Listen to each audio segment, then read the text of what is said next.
let's talk about it. So I think I have not let it be any secret that I've had more than my fair share, and I've had a few experiences along the way. So I thought maybe some of you travel tourists who are looking to come to Asia as a sexpat, that you should have a heads up. If you don't want to completely destroy your life, you might just be better off staying at home. If you go to Thailand, which typically a lot do, you're going to come across an illegal prostitution industry, which, if caught, the girl can be sentenced up to 20 years in jail. And that's going to ruin her prospects for her family. And the result of that is that when violent sex offenders go to Thailand and smash their girlfriends up, the girl's terrified to go to the police for fear that she'll be arrested. And a lot of these working girls have children that are required for their support. So, yeah, it's pretty creepy. And on the other part of that too is the discussion amongst Westerners about ladyboys, which amongst that industry, there's kind of a giggle that runs through the crowd of the sheehies that they kind of take great pride in misrepresenting their sexuality and tricking yet another foreigner into having sex with a man. Some of them are straight, and they still partake in this, knowing that for all the talk about AIDS and the rest of it, you're just as happy to put on a condom and have yourself satisfied without to worry about any other person's desires. So that works out well for them. But if you were to put your boots to them, they tend to work in areas where they have their own mob protection because they can't rely on the police. So you're really putting your life at risk there as well. So I would say cross that one off your calendar as a place to go, unless you want to destroy your life and hers. And then let's moving on to China. It's illegal. Malaysia, it's illegal. Cambodia, it's illegal. Philippines it's illegal, but not only that, you can serve life imprisonment if you're involved in sex trafficking. And that's why I guess I issue cautionary notes all the time to guys over here who think that they can come over and set up a relationship with a girl where they're paying her cash for her full attention. And I don't want to be one to be caught casting aspersions on a poor Filipina who's trying to make ends meet and is probably sending some of that money back to her family for whatever purposes. But if you're a foreigner and you come here with the intention of a transactional relationship, be aware that you could be spending the rest of your life in the Philippine jail. Now, the Philippine government, I think it was in 2003, they came up with, what was it, 10364, something, I can't remember the number, but a new proposal to offer greater protection for the Filipinos, especially for this type of activity. So they're clamping down hard on that. Now, if you come to Asia and you're figuring that you have to take your precautions, you're darn right you do, because sexually transmitted diseases aren't attended to the way they are in other countries, simply because there's a stigma of going to the doctor and getting outed. And in the Philippines with itself, doctors will do their best to dissuade any young Filipina from using any form of contraception until she's had a couple of children. It's one more way where the Catholic Church's far reach ensures that they have enough club membership for their parishes. So be aware of that. So if she's saying, yeah, that she's on contraception, don't count on it. And you really risk getting yourself in a situation where you have a child and that weighs upon your conscience. If you're any kind of man, you have to provide for the child anyway. So you've been warned. Don't come to really any part of Asia with that expectation. In Cambodia, it's even worse. If you're caught in the company of a woman that's not your wife, yeah, you can go right to jail right on that part. Cambodia is really tough. Um, and Laos is another communist nation influenced by China. They're going to be on the same vein. So back in the 70s, the Philippines, all of Asia, there's a lot of that going on. And then there was that idiot who decided to display a swirled image of some child that he'd assaulted. And the RCMP were able to unswirl it and identify him very clearly, and he was arrested and sent to jail there in Cambodia. I believe he may still be rotting there. Who knows?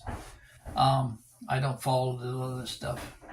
But the other thing, too, is beware of friendly children with their little hands out. And then when they invite you to come in and watch some TV with them maybe in their barangay and maybe in a squatter's village, if they invite you or entice you inside of their house and they're unaccompanied minors, you could find yourself in very serious BS because of that.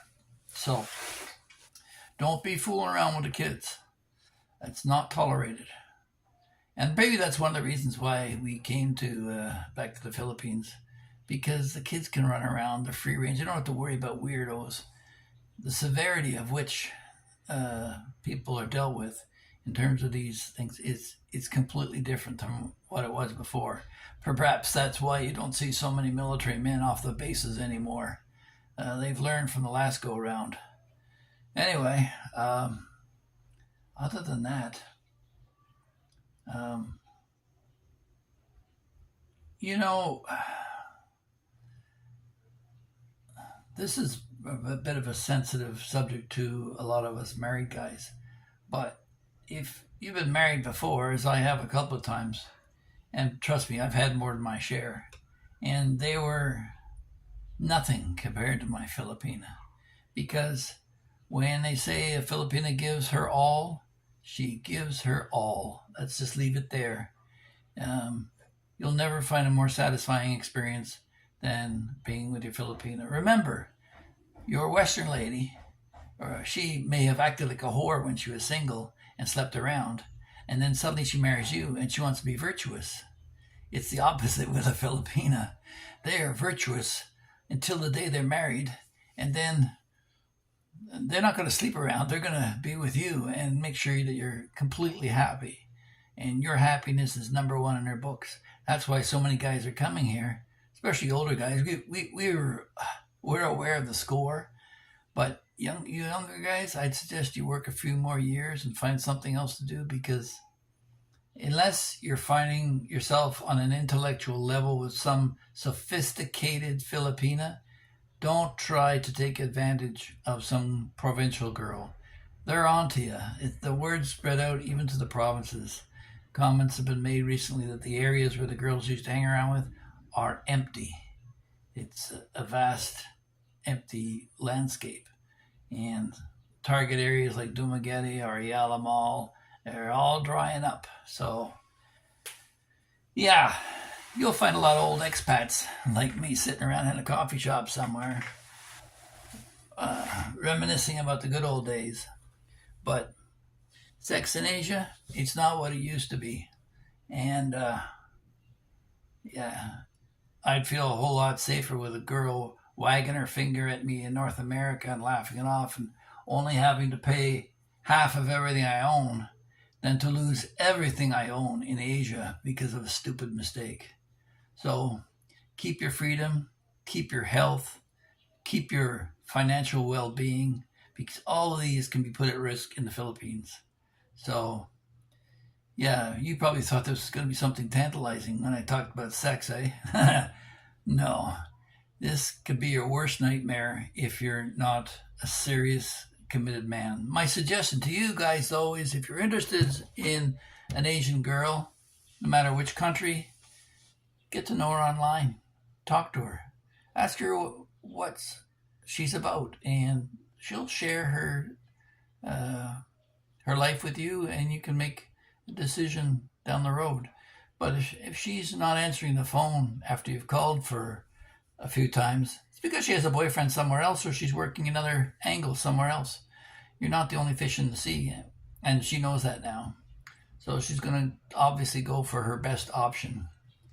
But if you find you connect, you'll be talking to her for an hour and saying, where did the time go? And you may think at the outset that you have absolutely nothing in common. I mean, look at my wife and I. There's a 36-year age gap. And we sit there, pillow talk till late in the morning. We gotta go to sleep. The kids are gonna get up. So that's the lucky part. When your wife is also your best friend, you don't need to be shopping elsewhere. So, yeah, it's a place where quality makes it over quantity. And with that, we'll pack it in, and you have yourself a great day. Please don't forget to leave your comments in the section below. Like I say, I've learned much more off you guys than you will ever learn off me. But having said that, I really want to thank all the new subscribers. I'm blown away. We're closing in on 600 subscribers in a little over 3 months. And like I was talking to Paul the other day, it took him a year to get 1,000. So we're well on track. And this is your channel. You tell me which direction you want to go. One of you, just a side note, one of you made a comment that I deleted a comment, and I swear I don't recall. He said it was a non-controversial comment, and certainly, I don't know whether I bumped my finger or what. I don't recall ever doing it at all. But if you find I'm deleting a comment, challenge me. I mean, some of the stuff, is kind of redundant. We're talking about sex, so let's talk about that too, okay? If you object to somebody being homosexual, what are you hiding? You shouldn't even have a computer. You know that it was a gay guy that invented the computer, right? Do your research, okay? And the internet has provided a lot of company and solace for people who are disenfranchised. They're able to find somebody anonymously through the internet and develop a relationship, all thanks to this wonderful gay man during the Second World War. I'm not going to give you his name. You look him up. But my point is, this is a place for intellectual debate, not a place for name calling. I could care less what a person's sexuality is. It's what's going on in here, not down there, that counts to me. So if you can remember just that one little rule, and try and avoid labels, because labels limit conversations, and it shows an insecurity and a defensiveness. People who rush to labels are basically insecure. The rest of us, we could care less. So yeah, don't waste your time labeling people. Let me know what's going on in your head, and that'd be very much appreciated. And ladies, I invite you again to participate. You're very low on participation. This is all old guys, like 65 plus, who are commenting here. We need to hear more from you ladies. Share with your girlfriends and let them know what you think. Am I creeping you out or what? Let me know. Anyway, take care, and hats off to you all. God bless. Bye-bye. Go. Hit that subscribe button and make it white. Hit that thumbs up button and make it blue. And hit that notification bell. Bye!